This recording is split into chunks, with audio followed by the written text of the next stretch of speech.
नमस्कार। स्वागत है आपका फाइनेंस के फंडे में। मैं एक बार फिर आपके सामने इसे लेकर हाजिर हूं और इसमें हम आज बातचीत करेंगे आपकी इन्वेस्टमेंट से रिलेटेड, यानी कि वो इन्वेस्टमेंट, आपका वो पैसा जो आपको इन्वेस्ट करना है, जो आप मार्केट में इन्वेस्ट करते हैं या कहीं बॉन्ड्स में इन्वेस्ट करते हैं या किसी एफडी में इन्वेस्ट करते हैं। अब मार्केट्स की बात करें तो मार्केट्स में काफ़ी ज़्यादा करेक्शन, जिसका बहुत समय से, लंबे समय से हम इंतजार कर रहे थे, वो आ चुकी है। ऐसे में आपको मार्केट के अलावा क्या-क्या आपके पास ऑप्शंस हैं इन्वेस्टमेंट के, आपको अपनी इन्वेस्टमेंट को कहाँ पर पार्क करना चाहिए, इन सब चीज़ों पर हम बातचीत करेंगे। और इसके लिए आज हमारे साथ एक बहुत ही खास मेहमान मौजूद हैं। हमारे साथ मौजूद हैं बजाज फिनसर्व एएमसी से senior fund manager equities Saurabh Gupta. Sir, स्वागत है आपका। जी धन्यवाद। सर, सबसे पहले मैं आपसे यही बात करना चाहूंगी कि मैंने जैसे मार्केट्स की आपसे बात की कि मार्केट में जो करेक्शन थी वो बहुत वक्त से हम इंतजार कर रहे थे, तो अब वो करेक्शन आ गई है। अब उसके बाद हमें क्या करना है? क्या ये सही वक्त है मार्केट में एंट्री लेने का? जी मोहिनी जी, आपकी बात बिल्कुल सही है कि ये करेक्शन काफ़ी समय बाद आई है, और अगर हम इलेक्शन के बाद के करेक्शन को इग्नोर कर दें तो आई थिंक मार्च 2023 के बाद पहली बार निफ्टी में इतनी अच्छी करेक्शन हमें देखने को मिल रही है। लेकिन इसमें हमें ध्यान रखने की बात योग्य ये है कि अगर आप लार्ज कैप्स को देखें, डेफिनेटली लार्ज कैप्स एक अट्रैक्टिव लेवल पे है। लार्ज कैप्स में फ्रॉथ भी कम है, तो हमें वो डेफिनेटली उस पर ध्यान रखना चाहिए। और एफआई सेलिंग की वजह से, क्योंकि मार्केट्स गिर रहे हैं और FI selling generally large cap में आती है, तो लार्ज कैप में वैल्यूएशंस अट्रैक्टिव होते जा रहे हैं। मिड एंड स्मॉल में एक मुश्त इन्वेस्टमेंट के लिए मुझे ऐसा लगता है कि समय अभी थोड़ा और लगेगा, बिकॉज वो थोड़े इलिक्विड होते हैं, उनमें फ्रॉथ बिल्डअप भी थोड़ा ज़्यादा है। और अगर ये सेलिंग इंटेंसिफाई हुई एफआईएस की, और अगर वो मिड एंड स्मॉल कैप की तरफ बढ़ी, जैसा कि आप लास्ट कुछ दिनों में देख रहे हैं, क्योंकि पोर्टफोलियोज बहुत इलिक्विड होते हैं, सेलर मिलना आसान नहीं होता, तो फॉल काफ़ी शार्प हो सकती है मिड एंड स्मॉल की। तो मेरा निवेशकों को यही सलाह होगा कि इस समय हम ध्यान रखें लार्ज कैप की तरफ, और लार्ज कैप में निवेश करने का अनुकूल समय है ये करेक्शन का फायदा उठा सकते हैं निवेशक। सर, आपने एफआईआईज की बात की। बिल्कुल आपने सही कहा कि एफआईआईज की सेलिंग बहुत ज़्यादा देखने को मिल रही है हमें, लेकिन डीआईआईज ने मार्केट को संभाला हुआ है। फिर भी हम ये कह रहे थे तब से कि जो डीआईआईज हैं उनका इन्फ्लो आ रहा है, वो इन्फ्लो अभी भी है, अभी भी मार्केट में पैसा आ रहा है डीआईआईज की तरफ से। लेकिन अब जैसी मार्केट में करेक्शन आई है, ऐसे में क्या आपको लगता है कि अब जो एसआईपी में जो इन्फ्लो है, वो उस पर कुछ असर पड़ सकता है इसका?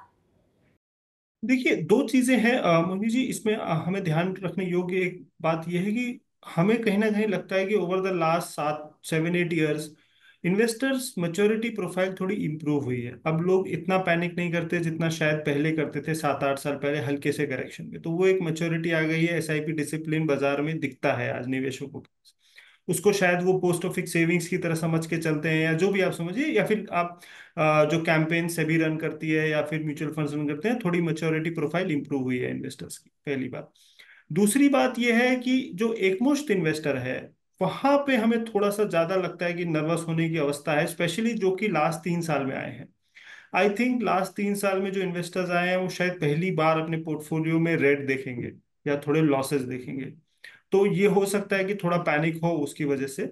लेकिन जो भी एसआईपी इन्वेस्टर्स है, मेरी सलाह यही होगी कि जो करेक्शन होता है किसी भी एसआईपी इन्वेस्टर के लिए, वो उसका बहुत अच्छा दोस्त होता है, करेक्शन जो होता है। क्योंकि जैसे ही बाजार गिरा, आपकी एसआईपी फिक्स्ड है, तो अगर बाजार का भाव गिर गया तो आपको नंबर ऑफ यूनिट्स उसी पैसे में ज्यादा मिल रही है।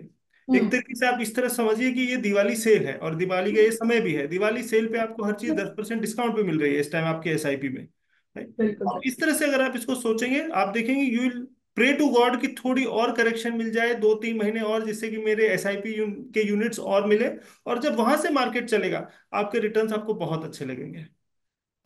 बिल्कुल सर। सर, जैसे कि आपने कहा कि पिछले 3 सालों में जो इन्वेस्टर्स आए हैं, उन्होंने अपने पोर्टफोलियो में कोई भी अब तक ऐसा कोई डेंट नहीं देखा था, जो अब उनको देखने को मिला है। तो पिछले 3 सालों में सिर्फ ये नहीं, हमें जो रिटर्न से एक्सपेक्टेशन है, वो भी बहुत ज़्यादा बढ़ गई है। क्योंकि हमने किसी-किसी स्टॉक में 100%, 200% तक का रिटर्न भी देख लिया है।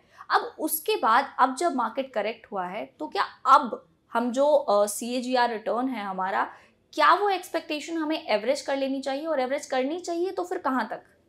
हम्म। देखिए, निवेशकों को ये बात हमेशा समझनी चाहिए, और कि इक्विटी मार्केट्स हमेशा लंबी अवधि में रिटर्न आपको अच्छा बना के देते हैं। अब ये आप चांस की बात है कि आप जब लेना चालू किए उसी टाइम आपके रिटर्न बन गए, जिसको हम फ्रंट एंडेड रिटर्न बोलते हैं। कभी कभी रिटर्न फ्रंट एंडेड होते हैं, कभी कभी बैक एंडेड होते हैं। राइट। लेकिन अल्टीमेटली किसी भी कंपनी या किसी भी पोर्टफोलियो में रिटर्न आपको ओवर अ पीरियड उतने ही मिलते हैं जितना कि अर्निंग्स की ग्रोथ होती है, यानी कि आमदनी उन कंपनियों की जिस तरह से ग्रो होगी over a period of time, उतना ही आपको रिटर्न मिलेगा। हाँ, हम्म। वो आपको शुरू में ज्यादा मिल जाएगा, फिर वो एवरेज होकर कम मिल जाएगा, वैसा एवरेज आउट हो जाएगी चीजें। लेकिन हम्म। अगर देश में उन्नति होती रही, देश के कॉरपोरेट कंपनियां अच्छी करती रही और उनमें अर्निंग ग्रोथ होती रही, तो वो चीज आपको ओवर अ पीरियड आपके पोर्टफोलियो में उतनी रिटर्न आपको दिख जाएगी, देखने को मिलेगी एक अच्छी वेल मैनेज पोर्टफोलियो में। बिल्कुल सर। सर वैल्यूएशन की बात करते हैं। वैल्यूएशन कंसर्न्स हम सुनते आ रहे हैं काफ़ी समय हो गया। जब हम 26,000 पे थे तब भी ये बातचीत हो रही थी। हालांकि शुरुआत 24,000 से ही हुई थी। जब 24,000 मार्केट आया था तब से वैल्यूएशंस हाई लग रहे हैं, ऐसी बातें होनी शुरू हुई थी। तो जब मार्केट 26,000 पे था उस वक्त आप कितने चिंतित थे, और अब जब 24,000 पे है तो वैल्यूएशंस को लेके अब आपको क्या लगता है? जी देखिए, एक चीज जो मैं आपके माध्यम से ये कहना चाहूंगा कि देखिए, मार्केट जो होता है ना वो हेट्रोजेनस होता है, यानी कि सारी चीजें एक समय में महंगी नहीं होती, एक समय में सारी सारी कंपनियों का स्टॉक सस्ता नहीं होता। राइट। तो अगर आप एक पोर्टफोलियो बनाने की कोशिश कर रहे हैं कि ज्यादातर समय में आप एक 30-40 स्टॉक्स का, 50 स्टॉक्स का एक पोर्टफोलियो अच्छे वैल्यूएशन पे बना सकते हैं ज्यादातर समय में। ऐसा नहीं होता कि सारे स्टॉक्स आज महंगे हैं और कल सारे स्टॉक्स सस्ते हो जाएंगे, markets are hmm. Heterogeneous by nature. लेकिन हैविंग सेड दैट, मैं आपको ये जरूर बोलूंगा कि किस समय में आपको पोर्टफोलियो अच्छे वैल्यूएशन पे बनाने में आसानी हो रही है और कब थोड़ी दुविधा में है आपकी, अब मेरे को अच्छे स्टॉक्स अच्छे भाव पे मिल नहीं रहे, बहुत दिक्कत हो रही है मुझे मिलने में, वैसा होता है। तो एक महीने पहले तक आपकी बात बिल्कुल सही है कि लार्ज कैप में थोड़ा आसान था, लेकिन मिड एंड स्मॉल में बहुत डिफिकल्ट था एक अच्छा पोर्टफोलियो बनाना अच्छे वैल्यूएशन पे। अभी की मैं बात करूं तो लार्ज कैप में कंफर्ट लेवल, जैसा मैंने शुरू के सवाल का जवाब दिया, बहुत कंफर्ट इंप्रूव हुआ है। मिड एंड स्मॉल में अभी भी उतना कंफर्ट नहीं है पोर्टफोलियो बनाने के हिसाब से वैल्यूएशन का, शायद थोड़ा और समय लगेगा। लेकिन लार्ज कैप में डेफिनेटली पोर्टफोलियो क्रिएशन का ये समय अनुकूल लगता है वैल्यूएशन के हिसाब से। बिल्कुल सर। सर इक्विटीज़ की बात करें तो जैसे कि आपने कहा कि हर अब कुछ समय पहले तक मिड कैप्स में काफ़ी मुश्किल हो रहा था क्योंकि उनकी वैल्यूएशन कंसर्न्स उसमें थे काफ़ी ज़्यादा। तो नए निवेशकों के लिए मैं आपसे पूछना चाहूँगी कि जो नए निवेशक मार्केट में आते हैं उनको स्पेशली इक्विटीज़ में आने से पहले, इक्विटीज़ में अपना पोर्टफोलियो बनाने से पहले ऐसे कौन से 3 फैक्टर्स हैं जिन पर ध्यान देना चाहिए? देखिए, सबसे पहली बात तो आपको इक्विटी में वही पैसा डालना चाहिए मार्केट में जो कि आपको उन पैसों की 3 साल तक, कम से कम 3 साल की जरूरत ना हो। अगर आपका व्यू है कि आपको 3 साल से पहले उन पैसों को खर्च करना है, या फिर या तो शादी में या गाड़ी खरीदने में या कार खरीदने में, तो वो आप इक्विटी में पैसा ना डालें। Equity best plays out longer you put in your money for use. Right. तो सबसे पहले आपको वो देखने की जरूरत है। दूसरी बात, you should not chase the exciting things. Right. अब जैसे कि जून तक आई थिंक एनएफओज भी आ रहे थे, लोग भी बहुत एक्साइटेड थे, डिफेंस, पीएसयूज, ये वो जो बहुत, तो लोगों का ऐसा हो जाता है कि जो चीज चल रही है उसके पीछे भागने की कोशिश करें। जी। उससे ज्यादा मेरे को ये मेरा ये एडवाइस होगा लोगों को कि आप थोड़ा कॉन्ट्रेरियन सोचें। राइट। हम्म। क्योंकि 2-3 साल में नहीं चला है, शायद अब वहां पे वैल्यूएशन कंफर्टेबल हो शायद। जैसे कि 2020 में अलग अलग स्टाइल होती है मैनेजमेंट की, तो 2020 में अगर आप वैल्यू स्टाइल पे फोकस करते तो आप, जो लोग देखते हैं कि पिछले 3 साल में बहुत खराब रिटर्न आए, वो वैल्यू स्टाइल में कभी इन्वेस्ट नहीं करते। Last 3 years after 2020 value has given the best returns. वही अवस्था आज मार्च अप्रैल के समय, अब लोग, कोई भी आदमी क्वालिटी स्टॉक्स पे ध्यान देने को तैयार नहीं था। हम्म। लास्ट 4 महीने में quality has done very well. तो पहले ऐसा कैपिटल जो आपको लंबे समय में जरूरत ना हो। दूसरा, ऐसा कैप आप थोड़ा कॉन्ट्रेरियन सोचें, दूसरों से अलग हटके सोचें, जो हम्म। अभी लोग नहीं देख रहे हैं उस पर ध्यान दें। तो ये दो चीजें। और अगर आपको मार्केट की वॉलेटिलिटी हैंडल करना नहीं आता, तो शुरुआत एग्रेसिव फंड से ना करके, या तो एक हाइब्रिड फंड से करें, एक बैलेंस एडवांटेज फंड से करें, या मल्टी एसेट फंड से शुरुआत करें। मार्केट को समझें, उसकी वॉलेटिलिटी को पचाना सीखें, और फिर आप अग्रेसिव हों पोर्टफोलियोज में। बिल्कुल सर। तो सर अगर मैं इन लेवल्स पे सेक्टर्स की बात करूं तो आपको शेयर मार्केट में कौन से ऐसे सेक्टर्स हैं जो इस वक्त प्रॉमिसिंग लगते हैं? जी देखिए, हमें ऐसा लगता है कि कहीं ना कहीं कंज्यूमर साइड में चीजें अब थोड़ी बेटर हो रही हैं। आई थिंक कंज्यूमर स्टेपल्स, जिसको कि हम एफएमसीजी भी कहते हैं, वो एक सेक्टर हमें अच्छा लगता है इस समय। आई थिंक रूरल में बारिश की वजह से और एग्री इन्फ्लेशन की वजह से और गवर्नमेंट सपोर्ट के जैसे डिमांड डिमांड इंप्रूवमेंट होगी, जिसकी वजह से एफएमसीजी कंपनियों का फायदा होगा। कंज्यूमर डिस्क्रिशनरी जिसको हम बोलते हैं, यानी कि मोटरसाइकिल बनाने वाली कंपनी या वॉशिंग मशीन बनाने वाली कंपनियां, तो ओवरऑल कंज्यूमर सेगमेंट हमें लगता है यहाँ से अच्छा करेगा। दूसरा हमारा पॉजिटिव व्यू जो बनता जा रहा है वो है फार्मा स्टॉक्स के प्रति। फार्मा में यूएस को सर्विस करने वाली कंपनियां, डोमेस्टिक फोकस्ड कंपनियां और आउटसोर्सिंग की कंपनी होती हैं जिनको हम क्रैम्स बोलते हैं, क्रैम्स, वो टाइप की कंपनी जो है फार्मा में, वो हमें बहुत अच्छी लग रही है। तीसरा हमें private bank, selective private banks जो कि 3 साल से ज्यादा नहीं चले, अर्निंग्स अच्छी है, क्वालिटी ऑफ बिजनेस अच्छा है, मैनेजमेंट बहुत हाई क्वालिटी के हैं, वो एक स्पेस हमें एक्साइटिंग लगता है इस समय बाजारों में निवेश करने के लिए, अगर आप सेक्टर के हिसाब से सोच रहे हैं। सर ऐसे ही ऐसे कोई सेक्टर्स आपको लगते हैं या कोई थीम ऐसी आपको लगती है जो अगले 5 सालों में मार्केट के लिए डिस्ट्रप्टिव हो सकती है? डिस्ट्रप्टिव से आपका मतलब है कि जो आपको अलग लेवल पे रिटर्न्स दे दे या फिर किसी सेक्टर को नुकसान पहुंचा दे, मतलब अगर आप ये मुझे सवाल थोड़ा समझा। मतलब डिस्ट्रप्टिव एज इन जो थीम मार्केट में अच्छी नहीं चलेगी, या तो एक ऐसी थीम जो अच्छी नहीं चलेगी और एक ऐसी थीम जिसमें आपको उम्मीद है कि ऐसे रिटर्न आएंगे कि हमने जैसे मल्टीफोल्ड रिटर्न्स अभी देखे हैं, ऐसे वाले रिटर्न्स की उम्मीद हो, जैसे कि अभी रिन्यूएबल सेक्टर है हमारा, एआई है, या कोई और टेक्नोलॉजी कोई थीम है, या कोई भी ऐसी चीज है जो आपको लगती है? तो देखिए, जो हमारा हमारा एक फंड है जिसको हम मेगा ट्रेंड फंड बोलते हैं, हम उसमें ऐसे ही डिसरप्शंस को आइडेंटिफाई करते हैं और ऐसे डिसरप्शन से हम लोग पोर्टफोलियो को क्रिएट करते हैं। तो ओवरऑल हमें लगता है कि एक तो power sector, power equipment sector जो है, सुनने में बड़ा पुराना लगता है, लेकिन जिस तरह से एआई में चेंजेस हो रहे हैं और जिस तरह से एआई यूजेज की वजह से पावर कंजम्पशन बढ़ती है, हमें लगता है कि पावर इक्विपमेंट एक स्पेस है जो कि आपको बहुत अच्छा रिटर्न दे सकता है यहाँ से, तो वो उस पर हम बहुत बुलिश हैं। दूसरा मैंने बात की है contract research and manufacturing pharma companies, जिसको कि हम क्रैम कंपनीज बोलते हैं। वहां हमें लगता है कि बहुत अच्छा एक डिसरप्शन ये हो रहा है कि यूएस कई चाइनीज कंपनीज को शायद बैन करने जा रहा है एक्सपोर्ट के लिए। उसका फायदा हमारी स्वदेशी कंपनियों को होगा और वो कंपनियों बहुत अच्छा 3 से 5 साल में आपको रिटर्न्स प्रोवाइड कर सकती हैं, तो वो एक स्पेस पे लोगों की नजर होनी चाहिए। सेमीकंडक्टर आपने बोला कि वो एक बहुत एक्साइटिंग स्पेस है, बहुत इन्वेस्टमेंट्स हो रहे हैं, लेकिन अनफॉर्चुनेटली बहुत सारी लिस्टेड कंपनीज नहीं है जो सेमीकंडक्टर में इंडिया में ऑपरेट करती हैं। लेकिन कई सारी कंपनियां हैं जो सेमीकंडक्टर कंपनीज को चीजें सप्लाई करती हैं, तो वो एक बहुत इंटरेस्टिंग स्पेस है जो हमें लगता है कि बहुत एक्साइटिंग होगा। एक जो स्पेस आई थिंक लोगों को ध्यान देना चाहिए वो है वाटर। कई कंपनियां हैं जो वाटर रिन्यूएबल और इस सब चीज़ों पे ध्यान देती है, वाटर प्योरिफिकेशन और इस सब चीज़ों पे। जिस तरह से हम देख रहे हैं इंडस्ट्रियल यूजेज हो या होम यूजेज के लिए जो वाटर की जो यूजेज बढ़ती जा रही है और उसकी किल्लत हो रही है, एंड जिस तरह से गवर्नमेंट का फोकस है, water is a theme which can disturb and give you multifold returns from here on I think. तो ये सारी चीज़ों पे ध्यान देने की ज़रूरत है, यहाँ पे अच्छा पैसा बनेगा।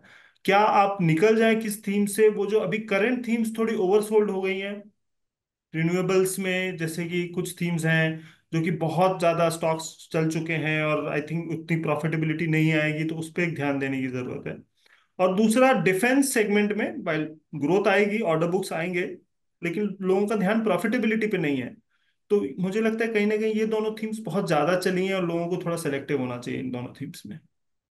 बिल्कुल सर। सर एक आखिरी सवाल रहेगा, इसके बाद हम एक छोटा सा रैपिड फायर राउंड भी करेंगे। ये आखिरी सवाल ये है कि अगर किसी को पोर्टफोलियो बनाना हो इस वक्त, अगर किसी को पोर्टफोलियो डिजाइन करना हो, तो उसमें परसेंटेज वाइज, चाहे आप उसे लार्ज कैप, मिड कैप में डिवाइड करें, स्मॉल कैप में डिवाइड करें, तो वो कैसे परसेंटेज रखनी चाहिए उसे अपने पोर्टफोलियो में, इंक्लूडिंग अगर कोई और इन्वेस्टमेंट ऑप्शन जैसे गोल्ड सिल्वर भी अगर रखना हो तो उसकी परसेंटेज भी?